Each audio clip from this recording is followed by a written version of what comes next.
नमस्कार. आज आपण एका इंटरेस्टिंग विषयावर बोलणार आहोत. महाराष्ट्रातला एक कृषी व्यवसाय, लसूण आणि कांदा प्रक्रिया उद्योग.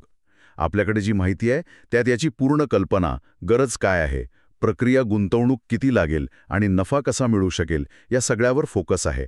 चला तर मग जरा खोलात जाऊन बघूया हे सगळं. अगदी.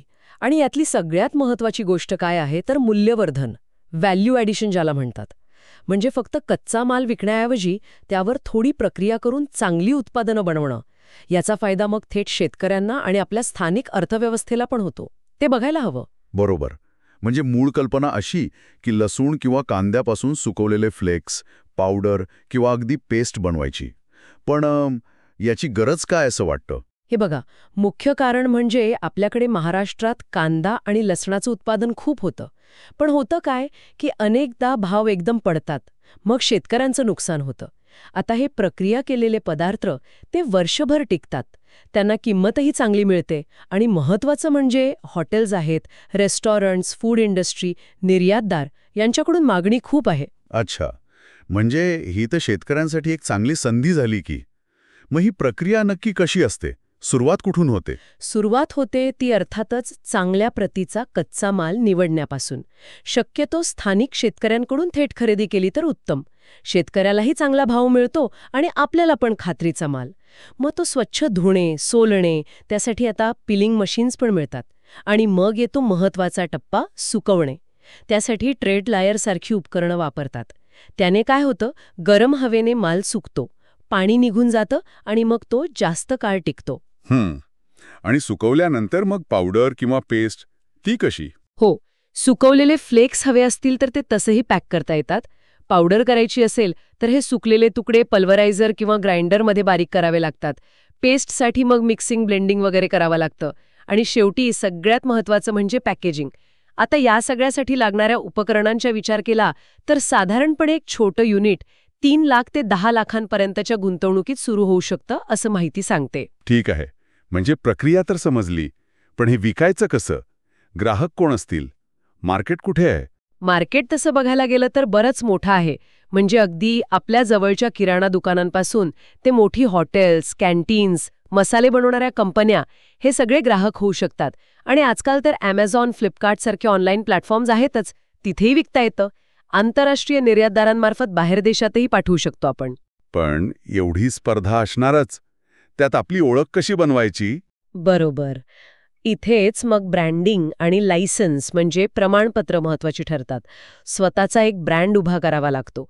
आणि खाण्यापिण्याच्या वस्तू आहेत म्हटल्यावर FSSAI लायसन्स तर लागतंच. ते म्हणजे फूड सेफ्टीचं सर्टिफिकेट. त्यासोबत MSME नोंदणी, GST नंबर आणि शक्य झालं तर ॲगमार्क. या गोष्टींनी विश्वास वाढतो.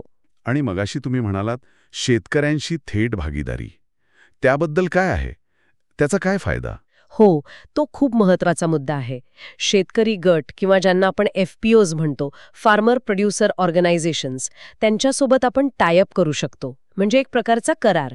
याने काय होतं, शेतकऱ्यांना त्यांच्या मालासाठी एक निश्चित भाव मिळतो, विक्रीची हमी मिळते आणि हे प्रक्रिया युनिट त्यांच्यासाठी एक प्रकारे व्हॅल्यू ॲडिशन सेंटर बनतं. हे खरंच खूप चांगलं आहे. आता सगळ्यात महत्त्वाचा प्रश्न येतो पैशांचा.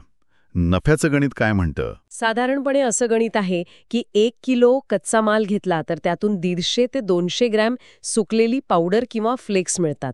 आता या तयार मालाचा म्हणजे समजा पावडरचा बाजारभाव साधारणपणे किलोला 300 ते 500 रुपये किंवा काही वेळा त्याहूनही जास्त असतो. अर्थात हे तुमच्या क्वालिटी आणि ब्रँडिंगवर अवलंबून आहे बरं का. काय सांगताय? म्हणजे ROI, गुंतवणुकीवर परतावा किती लवकर मिळू शकतो याचा काही अंदाज? हो, म्हणजे बघा, जर व्यवस्थित प्लॅनिंग आणि मार्केटिंग केलं तर 6 ते 12 महिन्यात गुंतवलेले पैसे परत मिळायला सुरुवात होऊ शकते असं दिसतंय. आणि सगळ्यात इंटरेस्टिंग म्हणजे ही उत्पादनं टिकतात चांगली, त्यामुळे निर्यातीची संधी खूप मोठी आहे.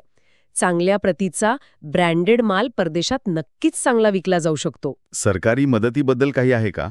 काही योजना वगैरे? हो, नक्कीच. PMFME नावाची एक स्कीम आहे, प्रधानमंत्री formalisation of micro food processing enterprises. ही खास छोटे अन्न प्रक्रिया उद्योगांसाठीच आहे. यातून 35% सबसिडी मिळू शकते प्रोजेक्ट कॉस्टवर. शिवाय ट्रेनिंग आणि मार्केट लिंकेजसाठी पण मदत आहे. आणि मग MSME कर्ज, मुद्रा योजना, नाबार्डच्या पण योजना आहेतच मदतीसाठी. तर एकंदरीत बघितलं तर हा व्यवसाय फक्त सीझनवर अवलंबून नाहीये. शेतकऱ्यांशी थेट कनेक्ट करून स्थानिक पातळीवर चांगला बदल घडवता येतो. कमी गुंतवणुकीत चांगला नफा मिळण्याची शक्यता आहे आणि महत्त्वाचं म्हणजे एक्सपोर्टसाठी पण चांगली संधी आहे. अगदी. आणि इथे एक विचार करण्यासारखी गोष्ट अशी आहे की स्थानिक मार्केट तर आहेच, पण आंतरराष्ट्रीय बाजारात पण विशेषतः काही खास प्रकारची, समजा ऑर्गॅनिक लसूण किंवा कांद्याची पावडर असेल, तर तिला खूप मागणी असू शकते. मग जर आपण योग्य क्वालिटी, चांगलं ब्रँडिंग आणि सातत्य ठेवलं, तर महाराष्ट्राचा कांदा आणि लसूण जगात एक वेगळी ओळख निर्माण करू शकेल की नाही, ह्यावर अजून विचार करायला हरकत नाही.